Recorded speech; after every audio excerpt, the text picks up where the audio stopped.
দেখো বন্ধুরা, সকালে কিছু করি ভাত আর কালকে সোয়াবিন আর ডাল, মুগের ডাল আর সোয়াবিন দিয়েছি কালকে।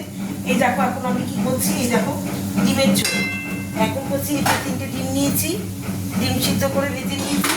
আর এখানে দেখো আলু দিয়ে পাতলা ডিমের ঝোল করবো। আর ডিমের ঝোল ভাত করেছি। আর ভাতে দিয়েছি দেখো, ভাতে দিয়েছি কুমড়ো সেদ্ধ, মিষ্টি কুমড়ো ভাতে দিয়েছি। দেখো মিষ্টি কুমড়ো সিদ্ধ, এই দেখো ভাত করেছি যে ভাতে মিষ্টি কুমড়ো সেদ্ধ দিয়েছি। কারণ এটা লঙ্কা দিয়ে তেল দিয়ে নুন দিয়ে মাখবো, কাঁচা লঙ্কা দিয়ে। আমি শুকনো লঙ্কা খাই না। লঙ্কা দিয়ে, কাঁচা লঙ্কা দিয়ে, তেল সর্ষের তেল দিয়ে নুন দিয়ে ভালো করে এটা ডলে মাখবো। আর এখানে পাতলা করে ডিমের ঝোল, এই যে সামান্য একটু লঙ্কার গুঁড়ো, জিরের গুঁড়ো আর রসুন আর আদা গ্রেট করে আর পেঁয়াজটাকে কুচিয়ে দিয়েছি।